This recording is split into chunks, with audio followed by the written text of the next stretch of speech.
Monsieur Zoumana Papus Camara. Oh, mais je croyais que t'allais coacher là. Monsieur Papus. Ah oui, bah ouais, j'ai repris l'essence. Tiens, t'as un micro là si tu veux. Ça va, Ça va, ça a Il été. a fait un match, il a fait un match. Ça a été 3 matchs.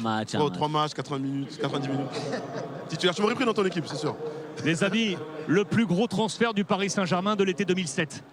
Ils avaient cassé la tirelire. 6 millions d'euros, je m'en souviens, arrivé de Saint-Etienne.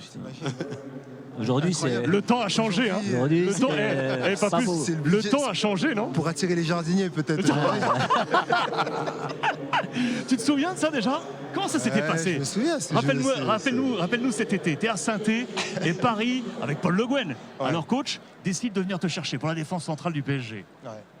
Ben ouais, j'avais eu la parole des dirigeants qu'à la fin de la saison, j'avais un bon de sortie. C'était la parole. Et après, c'est vrai que dans les actes, ça a été un peu plus compliqué. Mais après, avec le recul, on peut comprendre. Hein. Mieux vaut dans ce sens-là qu'on nous mette un coup de pied et qu'on nous dise va-t'en. Je peux comprendre. Après, c'est vrai qu'il y avait une petite bataille. Moi, j'avais expliqué au club, c'est l'année où j'ai perdu mon père en décembre. Donc, c'était à la fois un choix sportif et familial de vouloir me rapprocher de la famille. Donc, ça n'a pas été facile, mais la finalité... elle a été bonne et puis j'ai passé 16 ans ici quoi. Donc au final c'est incroyable. Ouais. Joueur 8 ans, 8 saisons jusqu'en 2015, c'est ça, avant effectivement cette reconversion pour être aujourd'hui entraîneur. Tu étais avec le Lascar en plus. Ouais. En plus, tu étais avec le Lascar. À un moment, on avait besoin d'expérience. Je sais pas si c'était une bonne chose, mais. Non, il est modeste, Ça a été une bonne chose. L'arrivée de Ludo et Claude ont amené de l'expérience, de la sérénité. Et cette année-là, on se bat pour essayer d'être en Ligue des Champions. On ne rate de pas beaucoup, mais ça a été une belle saison. Hein. Des beaux souvenirs. On a rigolé. On a bien joué, mais on a bien rigolé aussi. Quand il y a une bonne ambiance, on est meilleur. Ça, c'est sûr et certain. Papus, merci d'être avec nous dans cet avant-match. Merci à vous. Comment vas-tu déjà? Comment va ce travail là, de coach? On a des gens qui s'associent là dans les mêmes trajectoires. Écoutez, ça va. La première chose, c'est que... Moi, je comprends pas. Qu'est-ce qu'il y a, Ludo? Non, mais parce que tu es un exemple pour tout le monde. Tu as été adjoint de tous les entraîneurs du Paris Saint-Germain. Tu as été avec le 19 pendant 3 ans, 4 ans. Tu connais le club. Tu as décidé, ou je ne sais pas, parce que je n'ai pas encore discuté, mais aujourd'hui, tu as décidé d'aller peut-être voir ailleurs. Comment ça se fait qu'aujourd'hui, et c'est ça que je n'arrive pas à comprendre les clubs, français ou européens, comment ça se fait qu'avec l'expérience, avec le travail que tu fais, c'est pas parce qu'on se connaît, mais je me dis comment ce mec-là il est sur la touche alors qu'il devrait être au bord d'un terrain avec une équipe. T'as pas eu quoi? Le projet? T'as pas eu la bonne opportunité? Ils ont peur de toi? C'est quoi le message que tu vas me dire? Parce que je comprends pas. Écoute, c'est une bonne question, Ludo. Après, c'est peut-être une question que c'est pas moi qu'il faut poser, mais je peux comprendre. Tu sais, ce milieu, il n'est pas évident.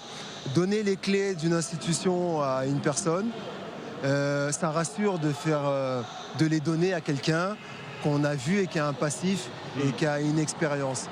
Du coup, avec moi, c'est un peu un pari, je pense, ils se disent. Même s'il y a cette légitimité de la carrière, des entraîneurs avec qui j'ai travaillé. Je te coupe. Après, le coach de Strasbourg, qui connaissait? Excuse-moi. Après, voilà. Moi, c'est juste ça. Tu peux dire, ton discours, tu le dis pour le. Je suis pas en train de défendre. J'essaie de trouver des explications. Après, c'est le courage de vouloir me donner un projet. Ça dépend des gens qui sont en place. Et puis après, moi, d'un autre côté, c'était une première expérience au plus haut niveau, je parle. Du coup, on me veut pour certaines choses. Moi, j'amène de l'expertise et j'amène des personnes avec moi. J'amène pas 10 personnes, 15 personnes, mais j'ai besoin d'amener au moins 1 ou 2 personnes qui savent comment je travaille. Ça, la base. Et donc, j'ai eu quelquefois des projets, on me dit viens seul. C'est compliqué. Même si c'est une première expérience et qu'il faut se lancer, j'ai besoin d'avoir avec moi des gens qui me fassent gagner du temps et qui savent comment je travaille. Voilà, donc c'est trouver ce mix, un peu ce mélange, mais je pense que j'espère en tout cas que ça va arriver. Voilà. Merci de cette franchise en tout cas, parce que c'est pas si simple. Il t'a envoyé une bonne patate chaude, mais non, mais tu as bien fait. Alex, c'est pas ça. C'est pas un mauvais terme. Au contraire, on est là pour ça et on sait qu'on peut se le dire nous entre nous. Lui commence. Exactement. Il y a combien de joueurs qui sont dans la même situation? Ils ont envie d'entraîner. Ils sont là, ils font le dos rond, ils vont là, ils écoutent, ils ont l'expérience, ils disent rien. Et du coup, à un moment donné, ils arrivent, hop, il y a un entraîneur qui arrive de nulle part et il prend une équipe en France. Ok, moi je veux bien, je suis d'accord, je veux bien. Mais il était quand même au PSG, il est quand même avec les U19, il y a un club qui est jeune là, qui fait jouer que pas mal de jeunes.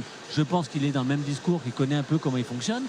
À un moment donné, je ne sais pas plus Camara, il est là. Pour moi, il est dans la liste numéro 2 des mecs que je veux recevoir et que je veux manger avec lui, je vais m'expliquer comment il travaille. Si je suis président, après je ne suis pas président. Mais en tout cas, voilà, il faut aussi que nous, de temps en temps, anciens joueurs ou jeunes entraîneurs, qu'on lève la voix en disant « Oh, on est là les gars, oh, on est en France, on est chez nous, donnez-nous un peu l'opportunité de travailler. On n'est pas bon, on n'est pas bon. » Je veux dire, tu n'es pas bon, mais tu me dégages, mais donne-moi l'opportunité de le faire. Après, tu jugeras. C'est ça qui m'énerve. Pas plus, avant de te laisser, parce que je sais que t'as pas mal Je crois que je suis d'obligations. ton agent.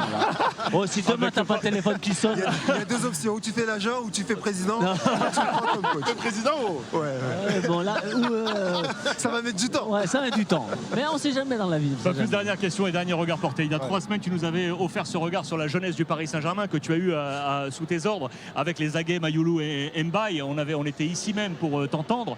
Regarde, composition d'équipe probable présentée ce soir de ce Paris Saint-Germain face à Strasbourg. Je voudrais juste avoir ton avis, ton œil en tant qu'ancien défenseur central de ces charnières du PSG possibles. Beraldo, Skriniar annoncé ce soir. On parle bien évidemment de Pacho. Avoir ton regard sur Pacho qui vient d'arriver avec Marquis. Comment tu trouves ces solutions défensives aujourd'hui du Paris Saint-Germain et comment vois-tu le profil de Pacho?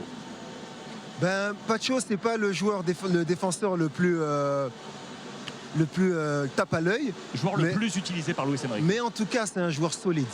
Il est solide au poste, il est solide dans les duels. Et maintenant, pour faire ce métier, je peux vous garantir que ce que cherche un entraîneur avant tout, c'est la fiabilité. Donc quand un joueur est capable de donner de la régularité dans les performances et être fiable, ça en fait un pilier. Donc aujourd'hui, il a su s'imposer. Athlétiquement, il le fait aussi. Je pense qu'en prenant un peu plus confiance dans son jeu, il y a des moments, des situations où quand il défend, avec la confiance, il pourra sur ces situations, plutôt que de la dégager, chercher à relancer, mais ça va venir et c'est des étapes. Ça vient aussi avec la confiance et le temps. Et comment tu le trouves, moi juste sur l'aspect défensif quand il faut courir à son but? Parfois on l'a vu un petit peu en difficulté quand il fallait se retourner. Un peu comme Skriniar au début. Mais je trouve qu'un peu quand il doit se retourner, mais si tu observes bien, après sur la distance, il va assez vite. Ouais. Les grands gabarits, ils donnent toujours l'impression d'être lent. Parce que dans la gestuelle, tu sais, Ludo, on dirait qu'il allait très très vite. J'adorais. Parce que lui, il bouge beaucoup les bras, tu vois. Du coup, ça faisait très rapide. Mais c'est vrai qu'il allait vite. Et d'un autre côté, tu as ces grands gabarits, mais qui avalent aussi des mètres et qui vont vite. Et sur les longues distances, il va quand même assez vite. Même si sur les 2-3 mètres au départ pour se retourner, on sent ce manque d'agilité qu'a Marquinhos, par exemple. Et c'est ce qui fait la complémentarité entre les deux. Voilà, ils se complètent. Pas plus, merci infiniment merci de à ta vous. transparence et merci d'avoir répondu ainsi à ces questions également sur ta destinée qu'on souhaite la plus rapide là et la meilleure possible pour toi. En tout cas, c'est un plaisir. Bon match à vous et puis sur un plaisir de vous voir. À tout à l'heure. À tout à l'heure. Ciao, pas plus. Voilà, ça se passe comme ça sur Free Foot. C'est toujours bien d'avoir, et merci au Paris Saint-Germain de nous avoir accordé également ce bon moment avec Monsieur Papus Camara.